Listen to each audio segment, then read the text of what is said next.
జానపదం కొత్త ఆట నేర్చిందా పాపలాంటి లేత పదం పాఠశాలగా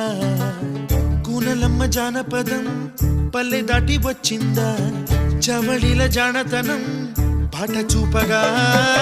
కుంచెలో దాగే చిత్రాలు ఎదురొచ్చేలా అంత